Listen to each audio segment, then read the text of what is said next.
Grace and peace, family. Welcome back to A Revived Hope. We are so grateful, family, that you made your way back over to the channel. Listen, we're gonna get into some more finances tonight, all right? We just gonna dive right in. We're gonna get into some finances. Look, what's not all right gonna be all right in Jesus' name. There's still yet a reason to believe, a reason to yet hope. There's still yet life worth living. Don't give up on God, because he won't give up on you.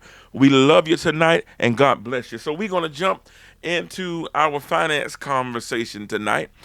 So we already talked about being disciplined and what it means to be disciplined with your money. We talked about money discipline. We talked about having self-control and being able to save money and not spend money or splurge just because you have it. Just because you have it don't mean you need to spend it. Now, we know that the love of money is the root of all evil, but the money itself isn't evil. It's just the love of it, the love or the want for all of these different things, and to keep up with the Joneses and to have the best, or to live in the best just because you want to be able to brag or to show off. That kind of thing festers a bad spirit, and the love of things is the root of evil. The love of the money is the root of evil, not the money itself. So we talked about being disciplined with our money. Last week we talked about we talked about principal and interest, and how to deal with principal and interest, and what that means if you take out a loan and then you have to pay it back, how it affects you, whether or not you pay it off quick, whether or not you pay it off over a long period of time, whether or not you pay the minimum payment, whether or not you fall behind on your payments. So if you have questions about that, go back and watch the video from last week about principal and interest. We talked about principal and interest in some good detail. There's more that we'll get into it later about principal and interest and about loan payments, but we talked about that in great detail last week. So we now know about being disciplined with our money, and having self-control, and being able to recognize a good deal or a bad deal. We're going to talk about that in the future. So tonight we want to deal with some finance terms. So it's not going to be a long video tonight, but we're going to deal with some finance terms, and I'm going to talk about some of this stuff. So we've already talked about a budget. A budget is a plan that outlines what money you can expect to earn or receive, which is your income, your paycheck, what you bring home, and how you will save it or spend it, which is your expenses, or for a given period of time, also called a spending plan. So this is our budget. The budget outlines the amount of money that you take in, and it outlines the amount of money that you're going to have to spend out paying bills. So the money that you take in is your income. The money that you spend out is your expenses. Those are your expenditures. So, for example, if you're taking in $5,000 and you're spending out $4,000 in expenses, that means you only have $1,000 left. So you have to choose how you're going to save that and how you're going to invest that, or what you're going to do with that. For example, the $4,000 in expenses may cover your house payment, your car payment, your insurance, your utility bills, your gas, your food and grocery bill. It may cover all of those other small bills, cell phone, cable, internet, all of those things. Well, they're fairly large bills now in today's world. They're large bills. So, but if you have $1,000 left, that's why a budget comes in handy, because it's very easy if we don't budget, if we don't watch our spending, it's very easy to pay your bills and say, oh, I got $1,000 left, I got $1,200 left, and you just start spending. You start shopping, you start eating out, and you don't have to eat out. You can go home and cook something. Do you really need that new pair of shoes? Do you really need that dress, that suit? Do you really need that sweater? Do you really need that outfit? Brothers, do we really need those Jordan? I mean, do we really need these things? So if we're going to build a financial future, if we're going to have anything, we got to budget. We got to budget. Budgeting is very important, and budgeting works hand in hand with discipline. Because once you write the budget out, once you have your budget, you got to be disciplined enough to follow it. You got to be disciplined enough to follow your budget. So, and that's the thing. You grown, we grown. We know we do what we want to do. Oh no, I'll just put this off. No. Don't put it off. Follow your budget. All right. So if you don't have a budget, I don't care how much money you make. I don't care how rich you are. I don't care if you feel like I don't make enough money. I'm telling you, a budget will help you, whether you have excess of funds or whether you don't have enough. Budgeting will help you. All right. So let's talk about the word lend. Lend, L-E-N-D, lend. The act of giving something to someone with the understanding that they will give it back to you.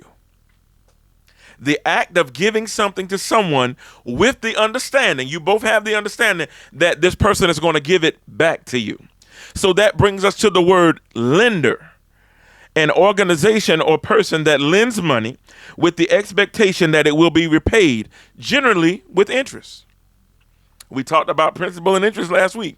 So the lending is the act of giving something to someone with the understanding that it's going to be paid back. And then you have the lender, who is the organization or person that is doing the lending. All right. So before they will lend to you, they have to evaluate the risk.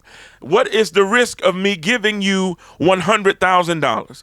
That's where you fill out your financial application. That's where you have to give them your employment history. That's where they look at your credit score and your credit worthiness. They look and see if you've been paying your bills on time. They look to see if you have any credit established. They look at your car payment history, your house payment history.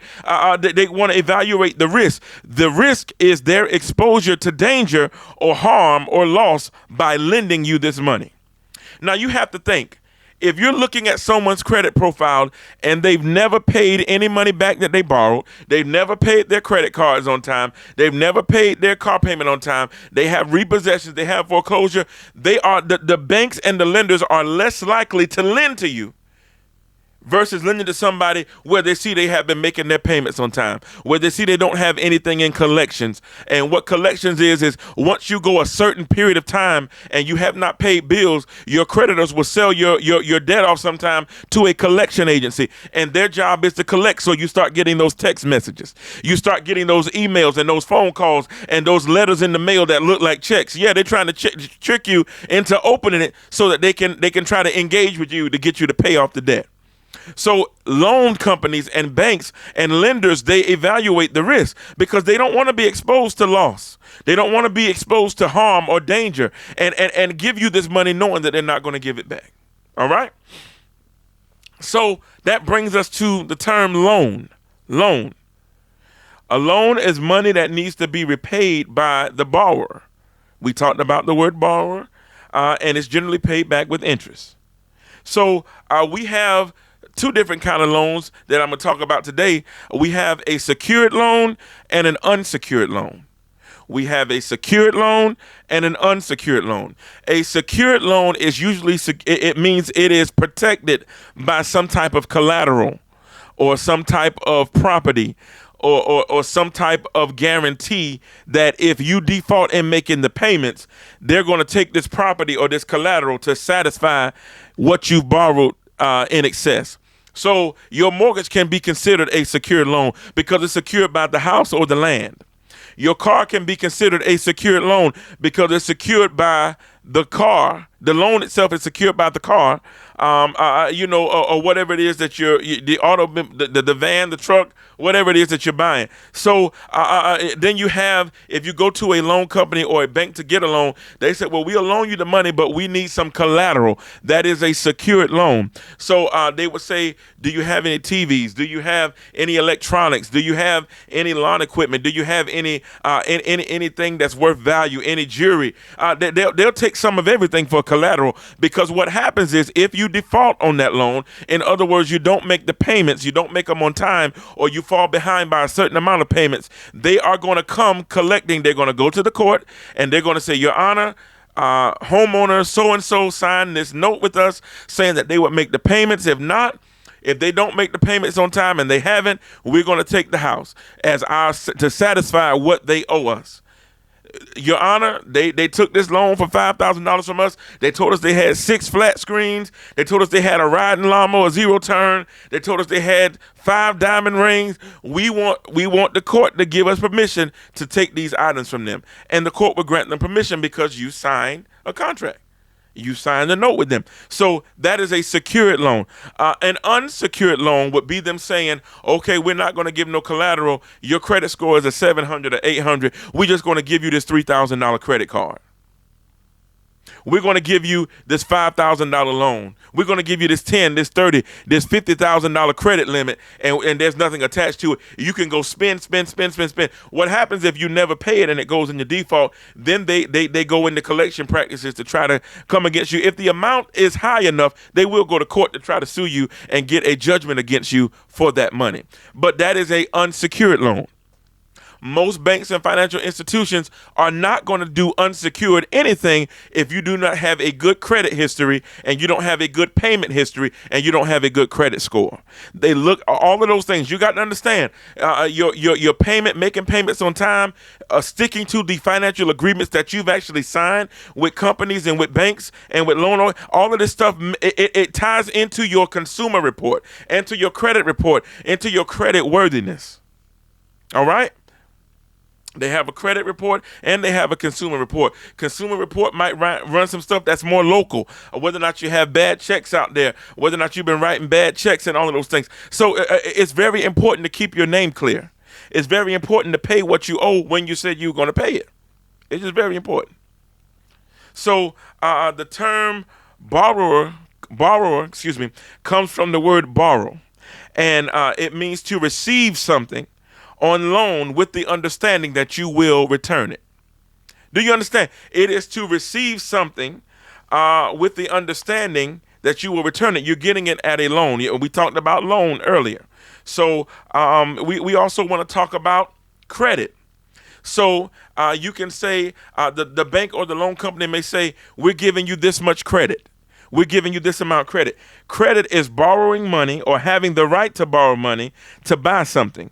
Usually it means that you have a credit card, but it also means that you get a loan or a line of credit or something to that nature where you just have free access to spend. You might go, if you go to TJ Maxx and you got the TJ Maxx credit card. If you go to Belk or if you go to Macy's and you got the Macy's credit card, they have extended to you credit. In other words, you're able to go and get what you want and use your credit card without having to pay physically for it now. That's what credit is. Credit is allowing you to purchase or obtain something now without having to immediately pay for it.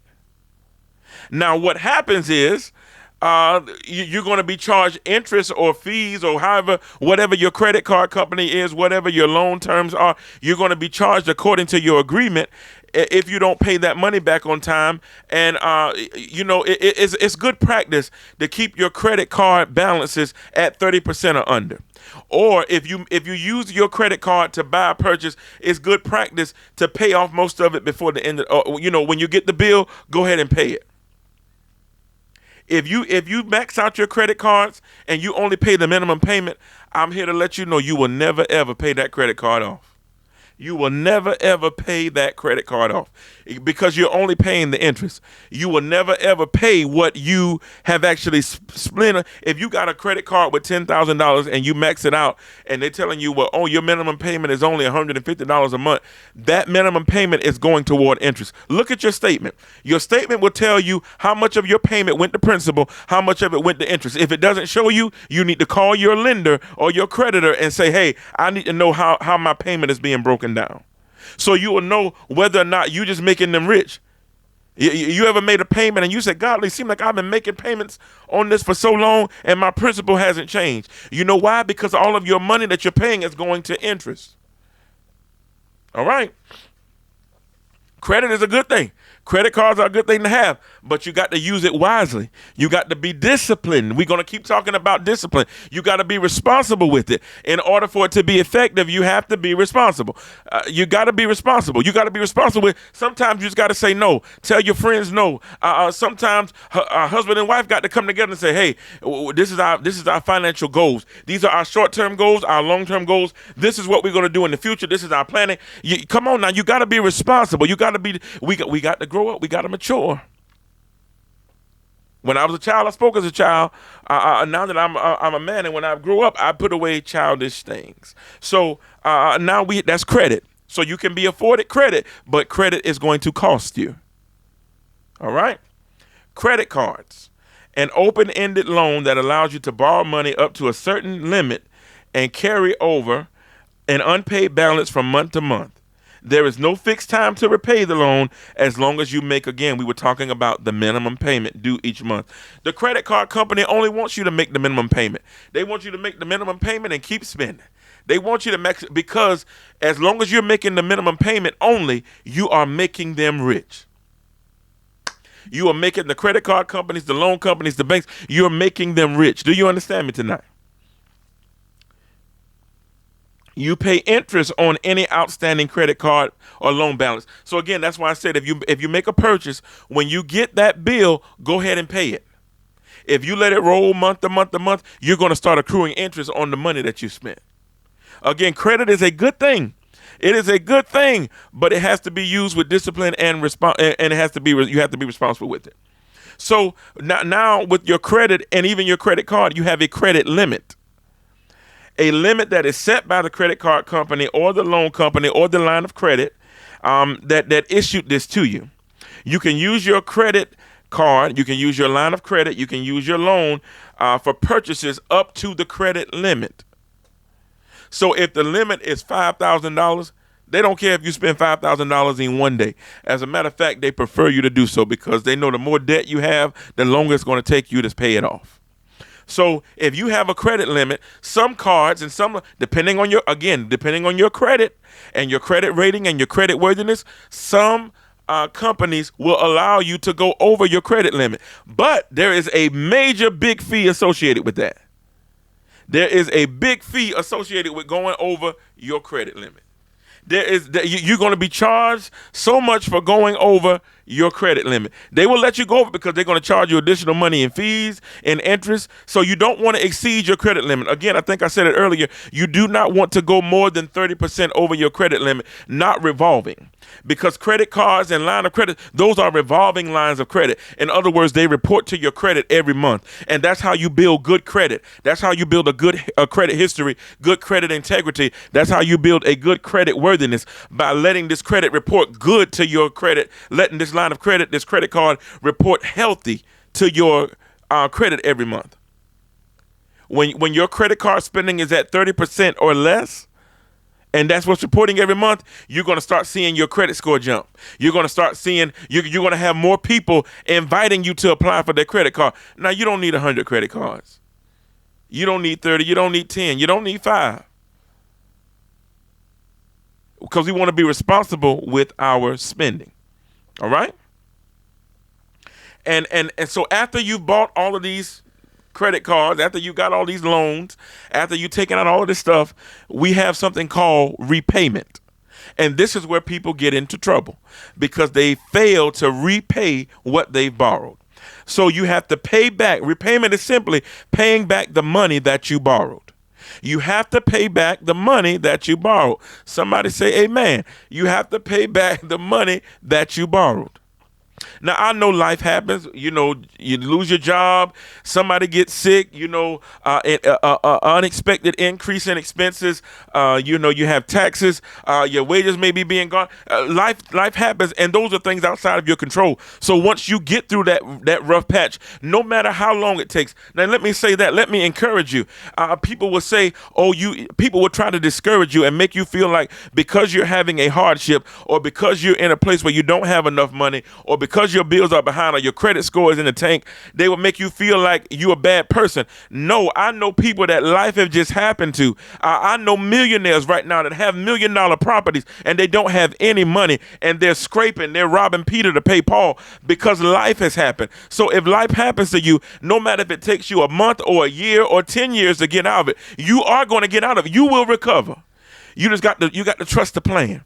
You got to come up with a budget. You got to be responsible and diligent with what you do have. It may cause for you to downsize for a season. It may cause you to have to take on a second job. You got to do whatever you got to do to keep going forward. Don't let a setback stop you from coming back. You hear me? Don't let a setback stop you from coming back. All right. So we have to repay the money that we borrowed. We have to pay the money back that we borrowed. And we talked earlier about minimum payments. The credit card company would love for you to only pay the minimum amount due.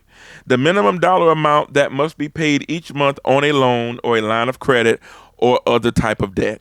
It's the minimum payment. And we talked last week about principal and interest. We talked about if your monthly payment is $1,000 a month on whatever it is, and you can look at your statement again, and it'll show you out of this $1,000, you have $800 going to interest and $200 going to principal. Now, this is in the front end of your loan. This is at the beginning of your loan. Over a period of time, you will see those amounts start to change, and you'll have eventually you will see $700 going to interest, $300 going to principal, $600 going to interest, $400 going to principal, all the way until you see it where it's $700 going to principal and $300 going to interest, $900 going to principal and $100, because you always pay off your interest first in the opening or beginning of a loan. All of your money goes toward interest. So how do you beat the system? How do you beat not having to pay back so much in interest? When you make your regular payment, you make another payment and say, I want to apply this to principal only. Do you hear me? So if your payment is $1,000 and you have an extra $500 to pay or to throw away that pay period or that month, you can go and say, hey, I want to put this I know I've already made my payment this month. I want to put this $500 towards principal. And what you're going to end up doing is paying down your principal balance quicker. And if you pay down your principal balance quicker, it's going to reduce the amount of interest that you pay over the lifespan of your loan. I hope this is making sense. I hope this is helping somebody. So the quickest way to reduce your interest and to reduce what you're paying is to pay down the principal on the loan. They'll tell you, oh no, your loan is caught up, you're current, you don't have to make a payment. That's fine. I want to pay this $800 toward principal. They discourage that because you're cutting down the interest that you're going to pay on this loan. And you have to make sure you specifically say, I'm paying this payment towards principal only, because you don't want them to take the payment and apply it as a regular payment or apply it to escrow or apply it to this or that. I want to pay this against my principal. So these are just some more foundational financial terms and literacy. So we got to understand, we got to have a budget. We got to understand what the lender is. And keep in mind, if you sign an agreement with a lender or a bank or a loan company, that means you are agreeing to their terms. You can't go to court and say, well, I don't like the terms they gave me. You signed the agreement. The judge is going to look you straight in the face and say, you signed the agreement. Why did you sign the agreement if you didn't agree with the terms? That's why we got to read the agreements. We talked about this the other week. Read the agreements, read the fine print, read the small letters. You got to know what you're getting yourself into. So we talked about the lender. We talk about the risk that the lender takes in order to give you a loan or to give you a credit card or to finance your car, to finance your house. We talked about that. We talked about what a loan is, the different types of loans, secured, unsecured, secured credit card, unsecured credit card. And we talked about what credit is, what it means to have a credit card, what our credit limits are, the minimum payments that are due, and how you want to pay more than the minimum payment. You don't want to carry over more than 30% of your credit limit on your month-to-month credit reporting. Again, your credit cards and your line of credits, your loans, they are revolving items. So they are revolving loans and revolving things that report on your credit monthly. We have a thing such as and you want to be careful with those agencies that say they clear your credit, because they can clear away your good credit. They can clear away your good credit. Do you understand? It's a terrible thing for them to log into and go into your credit and dispute everything, and they take away all of your good credit. There's good credit reporting and there's bad credit reporting. All right? And we're gonna do a segment on talking about credit reporting as well. I'm gonna do one segment where I just talking about nothing about the credit report and just kind of show you what you can do to build your credit or to increase your credit, and how to get things off of your credit legitimately so they'll stay off. We're gonna talk about that. Again, you want to make more than your minimum payment, and you want to make payments towards your principal. This is how you pay off your loan quicker, you pay off your debt quicker, and you don't end up paying so much in interest.